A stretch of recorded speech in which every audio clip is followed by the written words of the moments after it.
Rebonjour tout le monde. On a tous des domaines dans notre vie où parfois on est conscient qu'on a du progrès à faire. Parfois les autres sont conscients qu'on a du progrès à faire dans certains domaines. Des fois on ne l'est pas, mais on a tous des domaines du moins où on est personnellement conscient qu'on a du progrès à faire. Et le Seigneur m'amène, merci Seigneur, à faire des progrès personnels dans certains domaines de ma vie, à lui céder la seigneurie, à lui céder le contrôle. Et je le remercie pour la transformation qu'il opère, souvent bien lentement, mais quand même réellement dans ma vie. Mais j'arrive aujourd'hui pour vous prier d'un domaine où, franchement, mes lacunes demeurent. Les choses n'ont pas beaucoup changé. Et c'est bien dans le domaine de la prière. Je pourrais avoir toutes sortes de domaines où je pourrais dire, je ne suis vraiment pas calé pour parler de ce sujet-là comme un expert, et certainement que le sujet de la prière, c'est un de ces nombreux domaines-là. Mais donc, je ne me présente pas devant vous ce matin parce que je sois particulièrement fidèle ou efficace dans le domaine de la prière. Je viens vous en parler parce que c'est dans le texte. Et on a le privilège comme Église, la majorité du temps, de traverser des livres bibliques et de prendre les thématiques que le Seigneur nous présente au fur et à mesure que le texte nous les dévoile. Un des avantages de choisir que ce soit moi ou juste Vidéo ou moi, par exemple, qui choisissions les thématiques des prédications, on pourrait avoir tendance à ignorer certains domaines qui sont nos œillères ou les œillères de notre culture ou des faiblesses personnelles. Si je décidais, oui, je vais enseigner dans des domaines où le Seigneur m'accorde des progrès, où le Seigneur m'accorde une certaine fidélité, où je sens, OK, ouais, là, j'ai quelque chose à dire. Mais bon, le domaine de la prière, c'est pas un domaine où je pourrais dire, laissez-moi vous parler vraiment des grands progrès que j'ai faits ou de ma grande expérience. Mais vous n'êtes pas ici pour m'entendre parler de moi, et je ne suis pas ici pour vous parler de moi. Le titre de la prédication ce matin, c'est celui que les disciples disent à Jésus et qui est ma prière aussi. Enseigne-nous à prier. Seigneur, enseigne-nous à prier. On est en train de traverser l'Évangile selon Luc. On arrive, Jésus est en chemin vers Jérusalem. On a vu la semaine passée avec Ovidio. Jésus qui a raconté la parabole du bon Samaritain. On a vu le court épisode avec Marthe et Marie aussi, où le Seigneur nous montrait que c'est plus important de passer du temps avec le Seigneur que de faire des choses pour lui. Et on arrive juste après avec cet enseignement sur la prière, un des moyens capitaux de la vie pour passer du temps avec le Seigneur, apprendre à le connaître. Quelqu'un me posait la question il n'y a pas longtemps, qu'est-ce qui est plus important? Est-ce que c'est pour vivre proche du Seigneur? Est-ce que c'est de lire la Bible ou c'est de prier? Et j'aurais eu de la misère à répondre à cette question-là, mais ça faisait pas longtemps que j'avais lu une très bonne citation du prédicateur britannique des années 1800, Charles Spurgeon. La réponse qu'il avait donnée lorsqu'on lui avait posé la même question, et il avait répondu, qu'est-ce qui est le plus important? Inspirer ou expirer? Les deux. On ne peut pas survivre si on fait juste respirer. On a besoin d'expulser à un moment donné. Et on ne peut pas juste expulser, on a besoin d'inspirer. La lecture de la Bible, c'est ce que Spurgeon nous disait, c'est comme respirer, c'est entendre Dieu. Et la prière, c'est comme l'expiration, où nous lui parlons, nous lui faisons connaître nos cœurs, nos louanges, nos luttes, nos demandes de pardon, nos requêtes. On a un texte relativement court aujourd'hui, ça tombe bien parce qu'on veut que ça soit relativement court ce matin, mais j'ai divisé en 3 sections le texte qu'on va couvrir aujourd'hui dans l'Évangile selon Luc, chapitre 11, les versets 1 à 13. D'abord, on va voir dans la première section, prier selon le modèle de Jésus. L'exemple de prière que Jésus va donner à ses disciples lorsqu'ils lui disent « Enseigne-nous à prier ». Ce qu'on a appelé, la prière qu'on a appelée le Notre Père. Ensuite, il va y avoir un enseignement sur prier avec persévérance. Et, en troisième lieu, priez avec confiance dans la bonté de Dieu. Et déjà, les chants de ce matin nous ont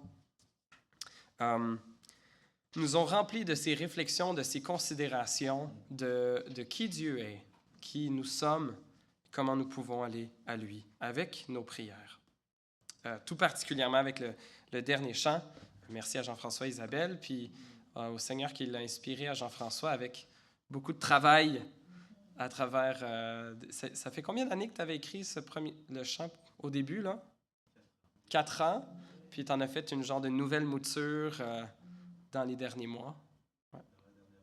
Dans la dernière semaine. Bien, merci Seigneur. Merci Jean-François. Et, donc allons avec... lisons notre texte, je pense qu'on va le lire au complet. Luc chapitre 11, les versets 1 à 13. Enseigne-nous à prier. Je lis la parole de Dieu.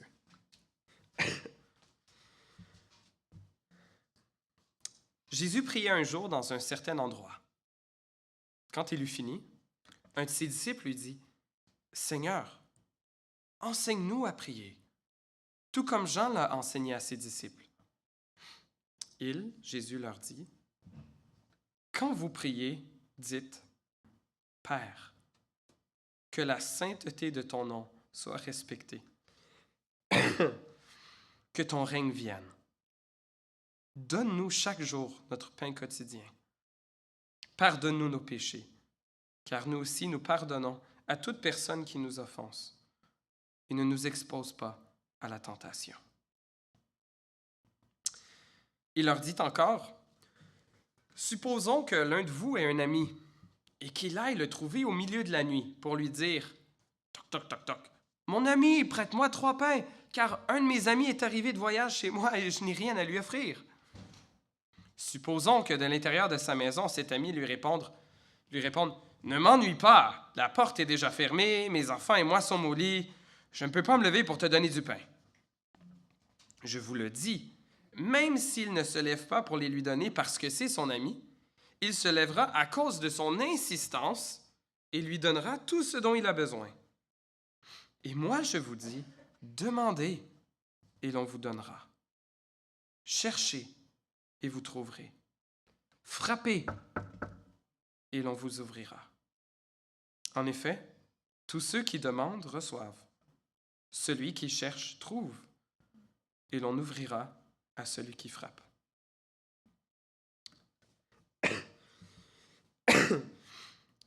Quel père parmi vous donnera une pierre à son fils s'il lui demande un pain?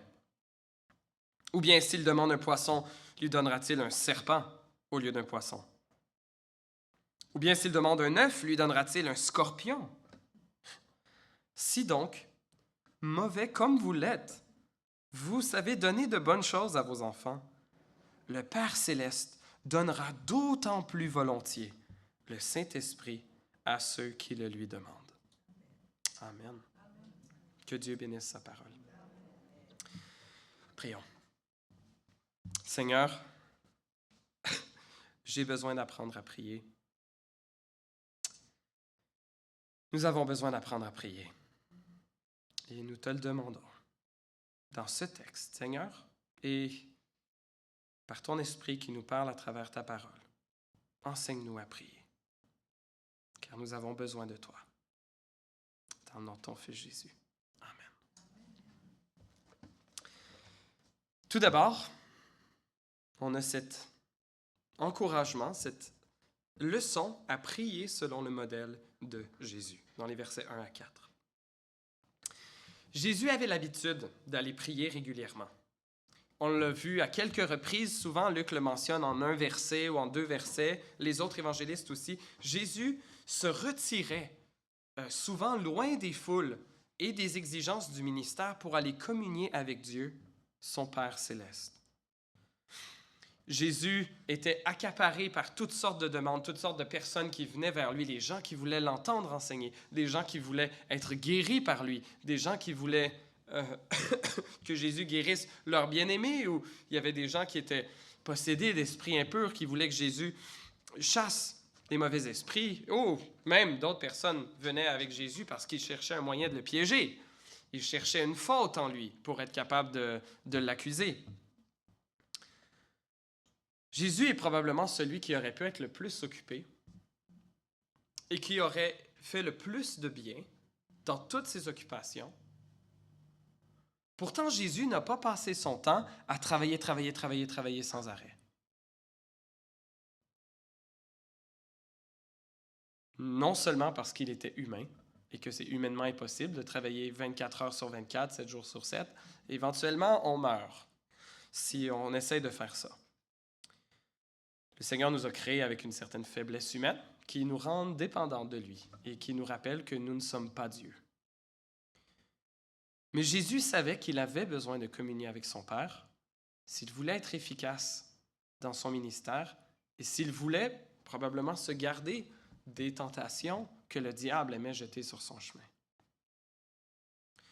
Et les disciples avaient vu et entendu Jésus prier à de nombreuses reprises, au point même que lorsqu'ils voient Jésus cette fois-là être allé prier, un de ses disciples lui demande « Seigneur, tu sais comment Jean-Baptiste a enseigné à ses disciples à prier?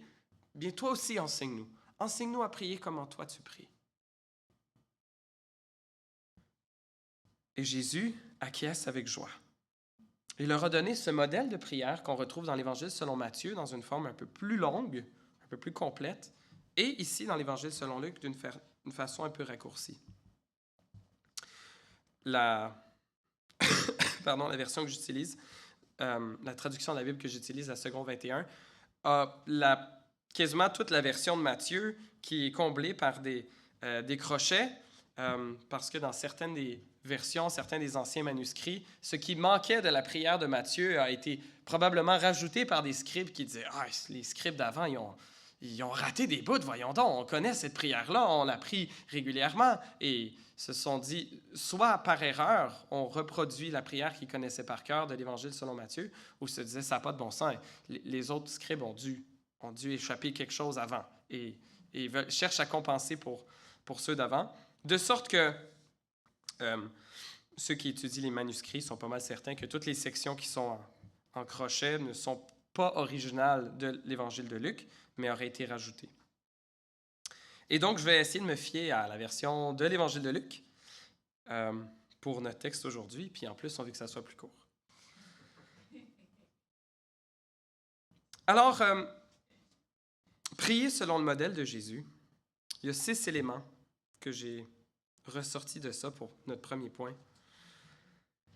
La première, c'est que Jésus s'adresse à Dieu comme son Père.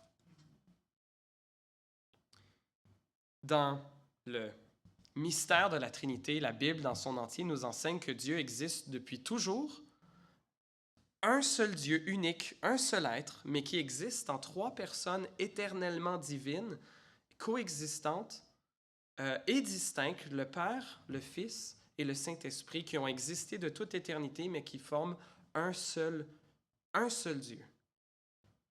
Les 3 pleinement Dieu, les 3 distincts, mais les 3 qui forment un seul Dieu.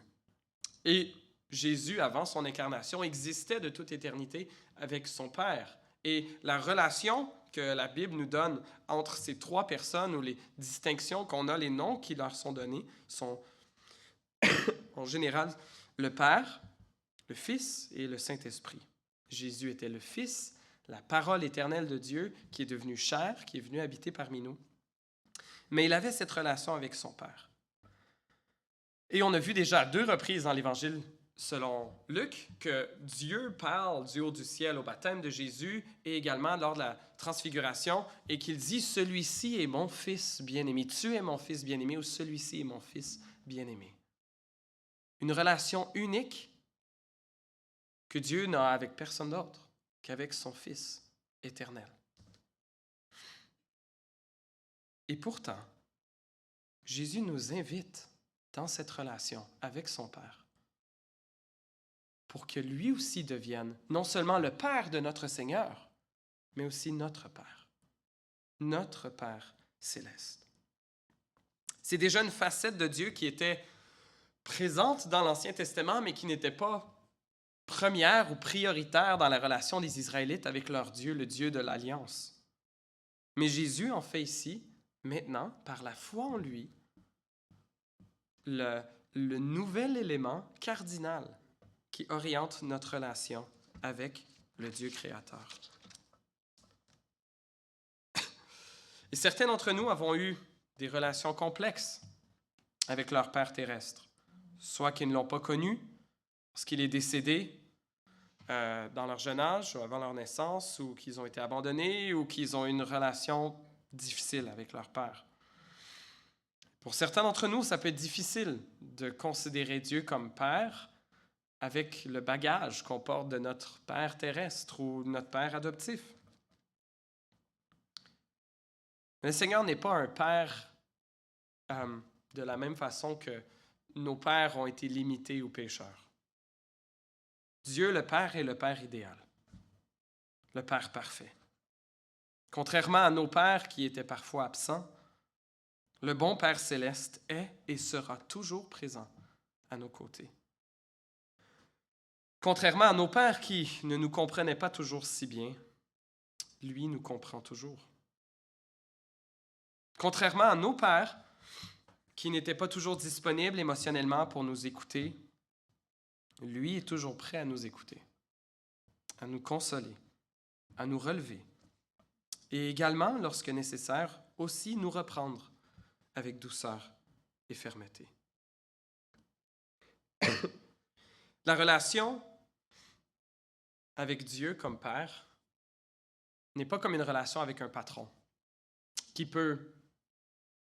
On est embauché pour un temps, puis si on ne fait plus la job, ou si le patron change d'idée, ou si on est trop d'échecs, trop de problèmes, ben regarde, quelques avertissements, puis après, ben, je suis désolé, je vais devoir te mettre à pied. Benoît, tu es un serviteur qui ne fait pas tout à fait la job en ce moment. Je te souhaite bonne chance pour le futur. La relation avec Dieu ne fonctionne pas comme ça. Car si Dieu est notre Père, il reste notre Père. Et nous demeurons ses enfants. Jésus nous invite à nous adresser au Dieu créateur, celui qui vit dans le ciel, celui qui vit depuis toujours, celui qui gouverne sur tous les aspects de la vie, de l'univers, celui qui fait bouger les galaxies dans l'univers, celui qui permet que les électrons continuent à tourner. Celui-là devient, par la foi en son Fils, notre Père.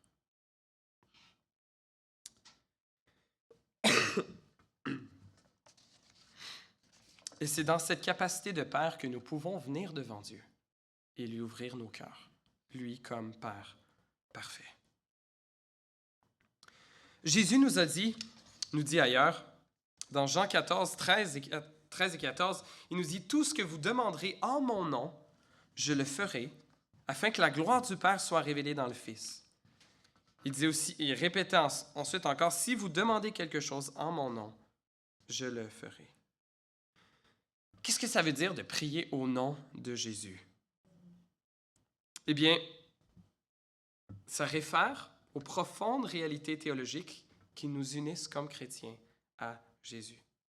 Lorsque nous prions au nom de Jésus dans le sens que nous sommes unis avec Jésus. Et c'est cette invitation que Jésus lance à tous ceux qui veulent de Dieu comme Père et de lui comme Maître. As-tu placé ta confiance en Jésus? As-tu placé ta foi dans sa mort et sa résurrection à ta place? T'es-tu détourné de tes fautes et de tes péchés? As-tu placé ta confiance en Jésus seul pour avoir accès au pardon de tes péchés, à la réconciliation avec Dieu et une communion personnelle avec lui? C'est le moyen ouvert à tous pour que Dieu devienne notre Père.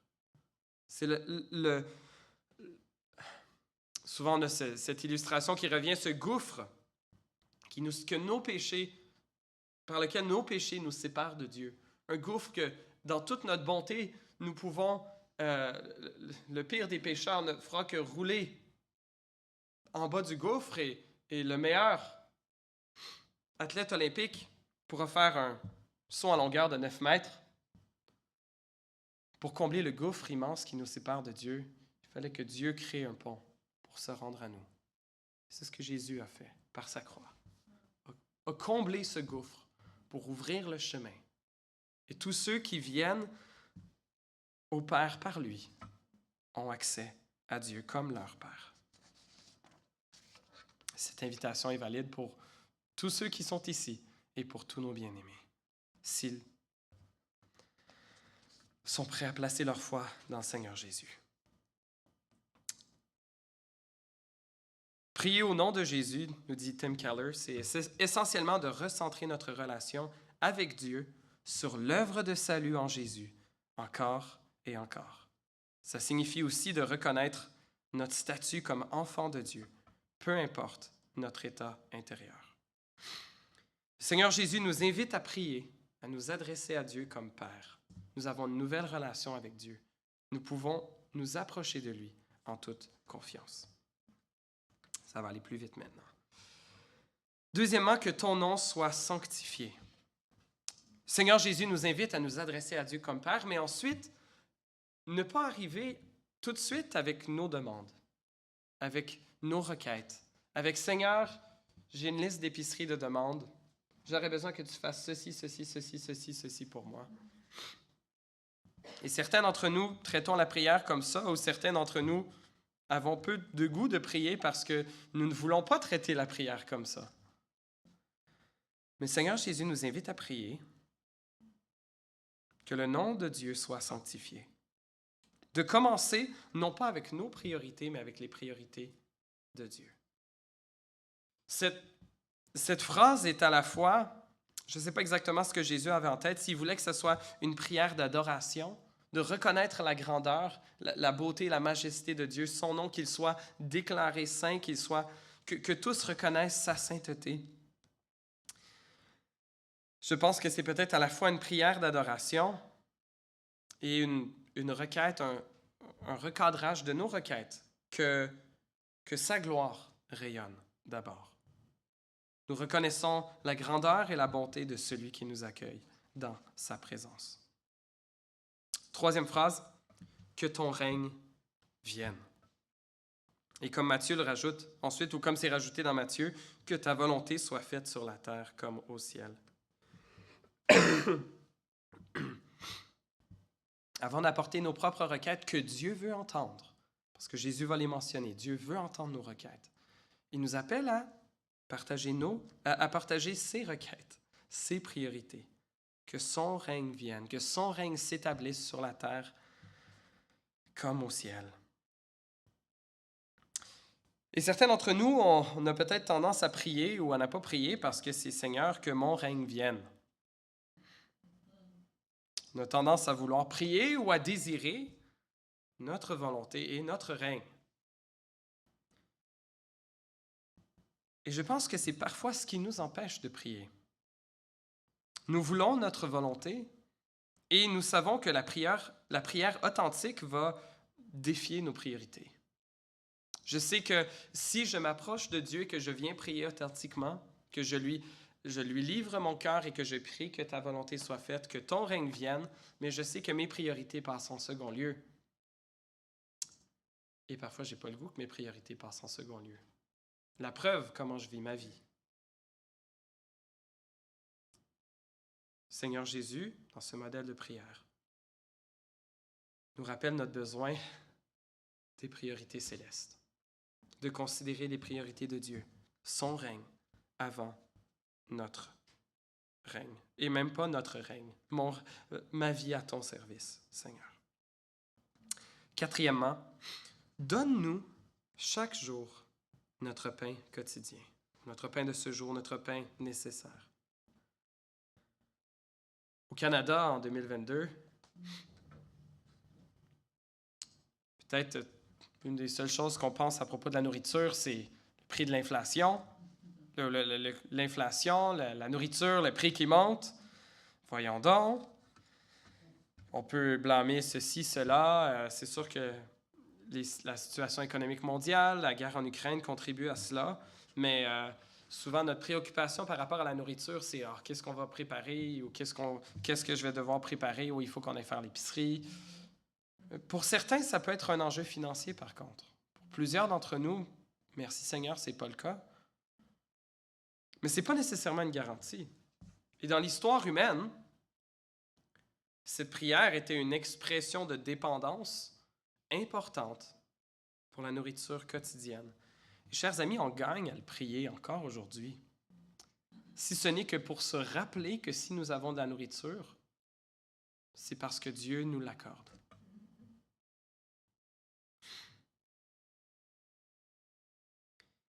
On pourrait spiritualiser cette demande aussi, une demande pour de la nourriture physique, que le Seigneur pourvoie à nos besoins, à tous nos petits besoins quotidiens. Importants, capitaux, comme le fait de manger, sans quoi on meurt, qu'on est dépendant de lui pour toutes ces choses, mais aussi que nous aspirons à être nourris spirituellement de Dieu, que nous aspirons à goûter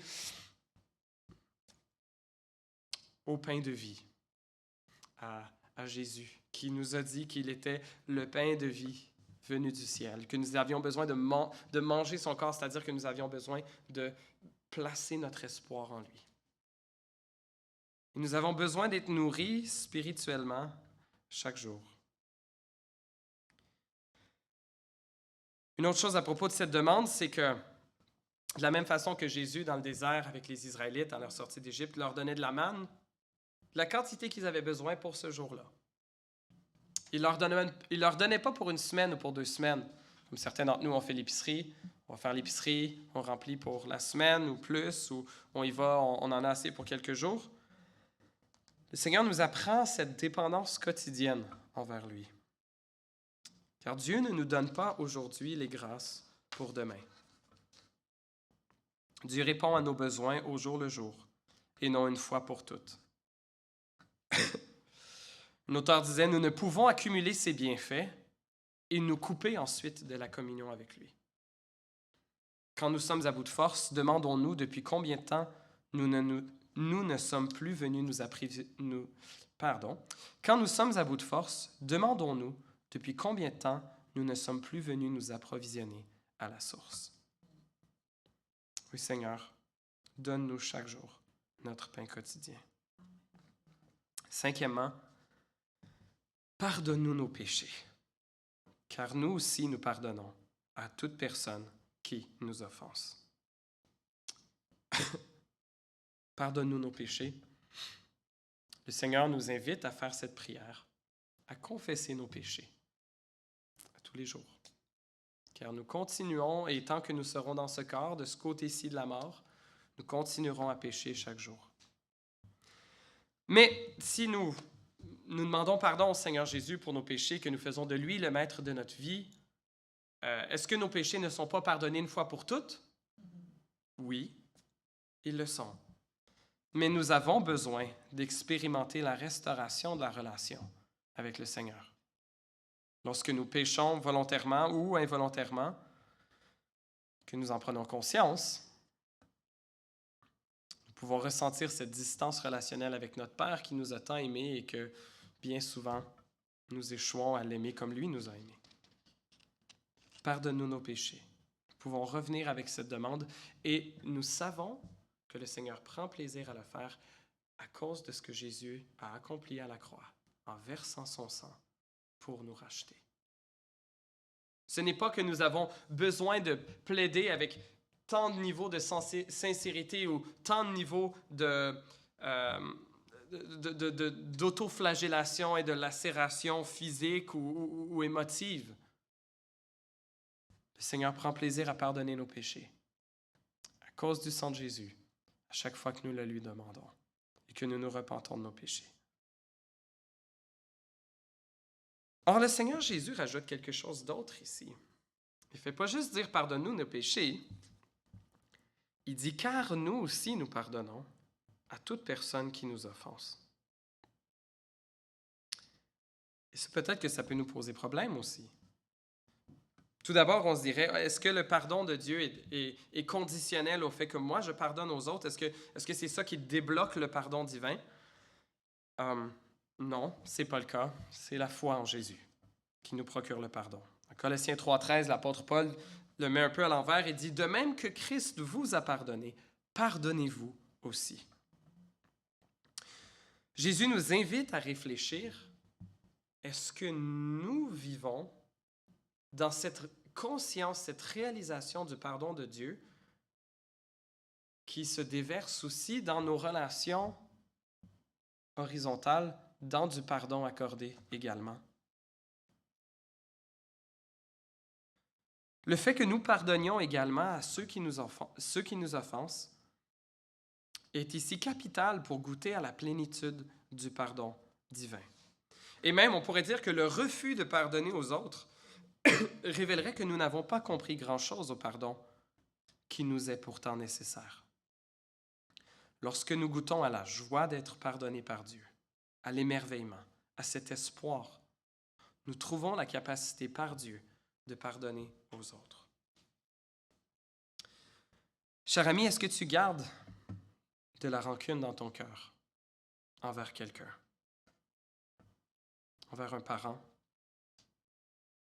un enfant, un ancien patron, un ex-mari, une ex-femme, un groupe, des gens qui t'ont offensé, un politicien, peut-être un gouvernement?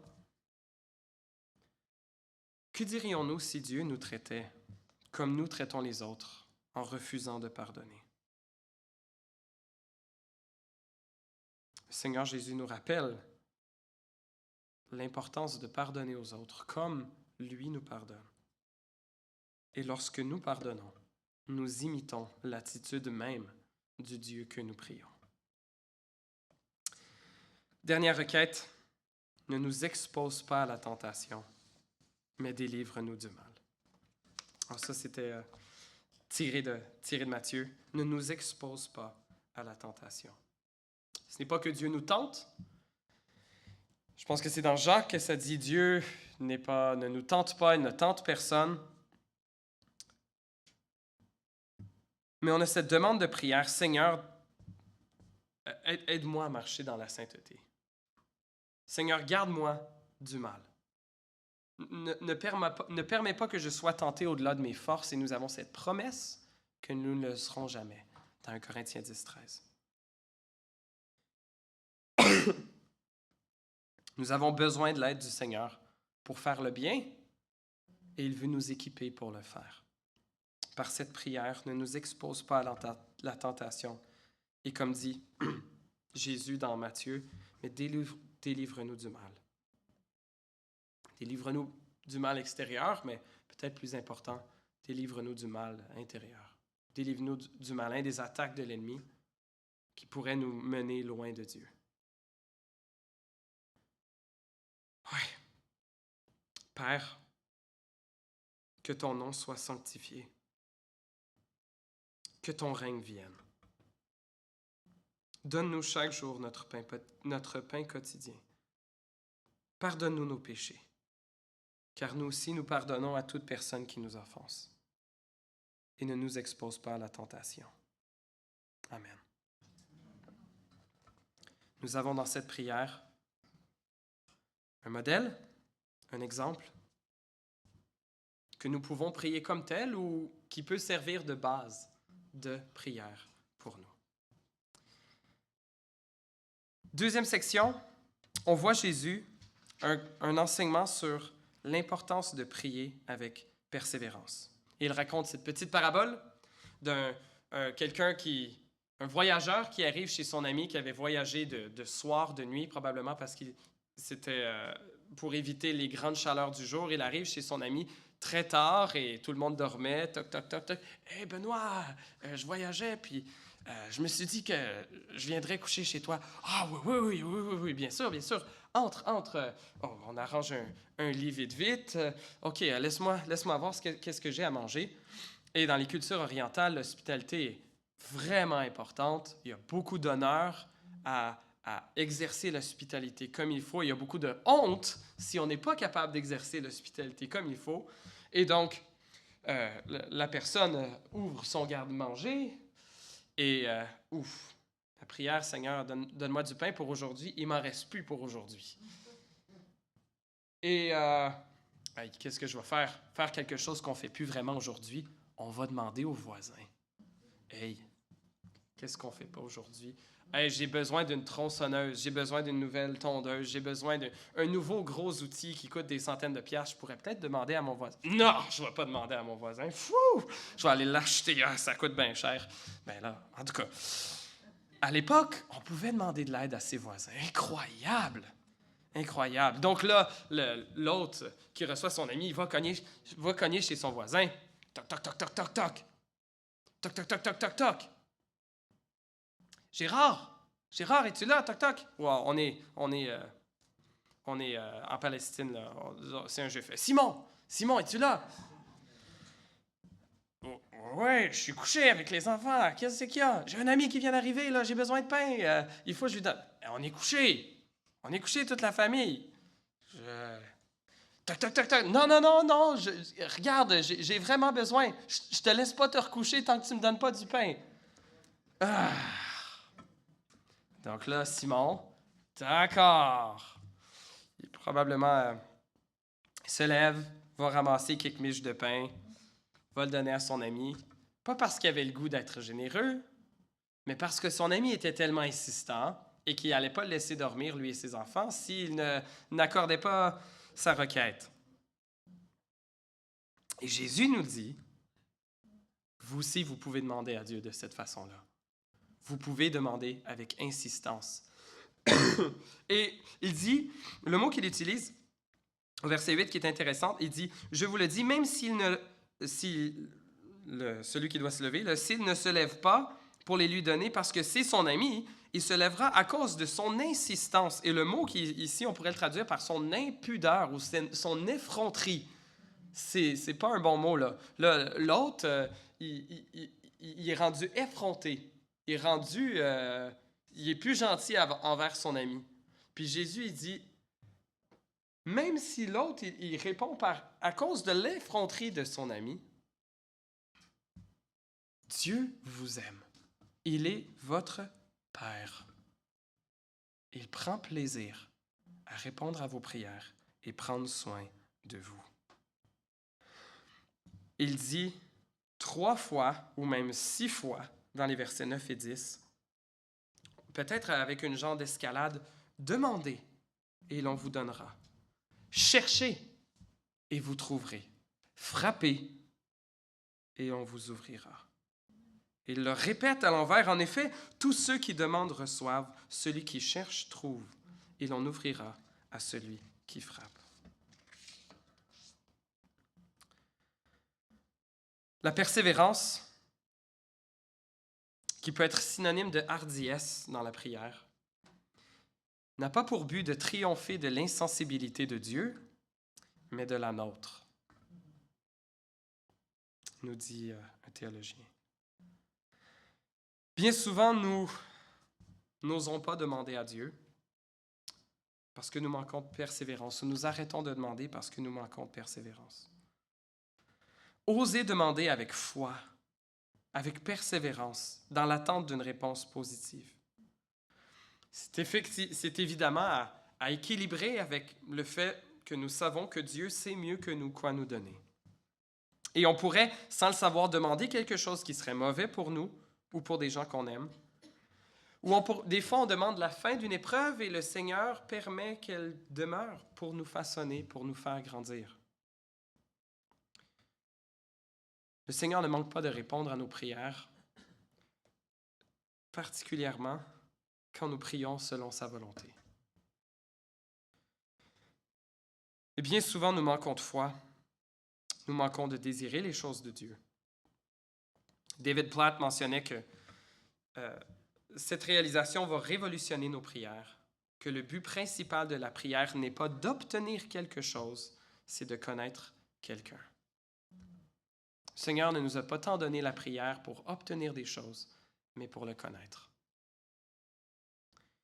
Troisièmement, sachons prier avec confiance dans la bonté de Dieu.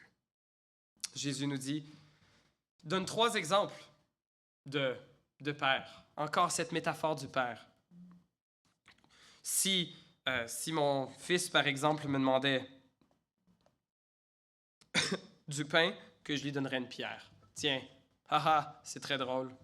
Mais là, papa, j'ai faim, t'aurais pas du poisson? Tiens, un serpent.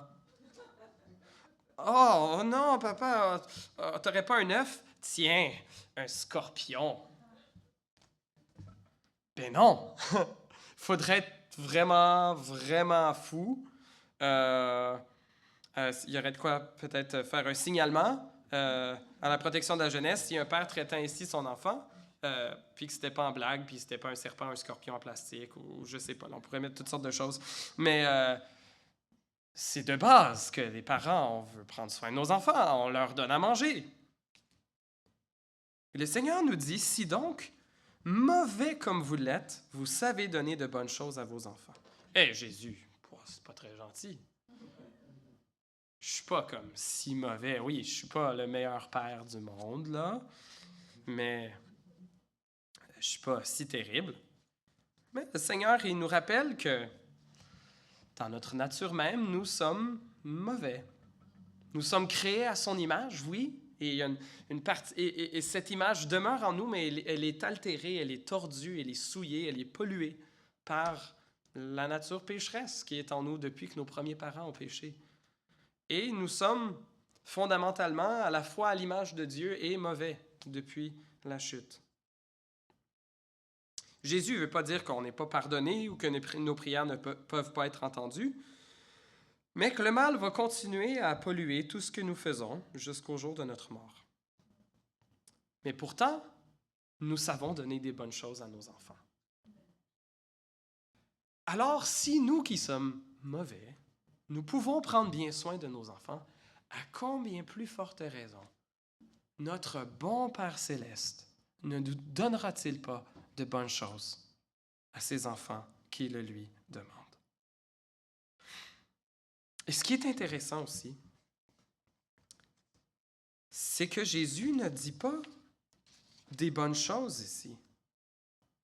Comme le même enseignement est dit dans le Sermon sur la montagne, dans l'Évangile selon Matthieu, Jésus dit, à combien plus forte raison, le Père céleste vous donnera-t-il volontiers le Saint-Esprit à ceux qui le lui demandent?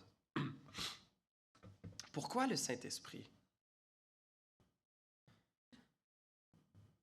J'ai pas la pleine réponse, mais voici mes réflexions. Parce que le Saint-Esprit, c'est le meilleur des dons que Dieu puisse faire à ses enfants.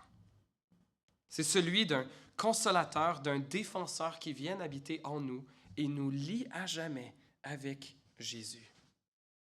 Jésus avait promis à ses disciples de déverser sur eux son esprit suite à sa mort, sa résurrection et son ascension, ce qu'il a fait au jour de la Pentecôte dans Actes chapitre 2, et ce que maintenant, chacun des croyants qui se tourne vers Jésus, qui plie le genou devant lui pour faire de lui son maître, la Bible nous dit que nous recevons à ce moment-là l'Esprit de Dieu qui vient habiter dans nos cœurs, qui nous donne la foi, qui vient nous unir avec Jésus, qui vient nous appliquer à nos cœurs tout ce que Jésus a gagné pour nous par sa mort et sa résurrection.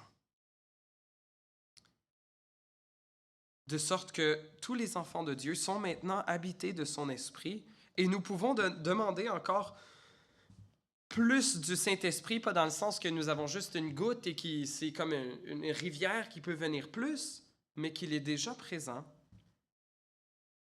et que nous voulons plus de l'œuvre du Saint-Esprit dans nos vies. Combien nous ne voudrions pas plus de l'œuvre du Saint-Esprit dans nos vies?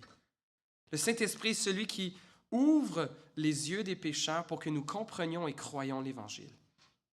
Ne voulons-nous pas plus de cette œuvre dans nos vies? Le Saint-Esprit nous rappelle que nous sommes enfants de Dieu, nous rappelle les paroles de Jésus, permet de mettre à mort le péché qui contredit l'Évangile, permet de produire du bon fruit à la gloire de Dieu, de nous rendre plus semblables à Jésus. Ne voulons-nous pas plus de l'œuvre du Saint-Esprit? Cet esprit qui nous permet d'adorer et de louer le Seigneur avec justice.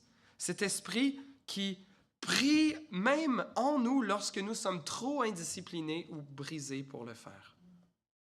Le Saint-Esprit qui nous équipe pour le service et nous donne la puissance pour la mission. Comment ne voudrions-nous pas demander plus de l'œuvre du Saint-Esprit dans nos vies, d'être remplis par sa présence, sa puissance et son œuvre? Oui, la prière est un festin. Sa fonction première n'est pas de nous amener à obtenir de Dieu les faveurs que nous voulons, mais nous amène à obtenir ce que Dieu veut que nous obtenions, davantage de lui. 3 rapides applications en conclusion. Dans le Sermon sur la montagne, dans Matthieu, Jésus nous invite à nous mettre à part, seuls, dans un lieu secret et de communier avec notre Père céleste. Trouve un lieu, un temps, et sois seul avec ton Père. 2e application, cherche à mettre en pratique ce complexe commandement de prier sans cesse, de chercher la communion régulière de Dieu au courant de ta journée. 3e, ne rate pas l'occasion de prier avec tes frères et sœurs. Le même esprit que Dieu a placé en toi, si tu es un disciple de Jésus, il l'a placé dans tous tes frères et sœurs. Ce même esprit qui nous permet de découvrir des nouvelles facettes de la personne de Dieu alors qu'il est révélé chez nos frères et sœurs.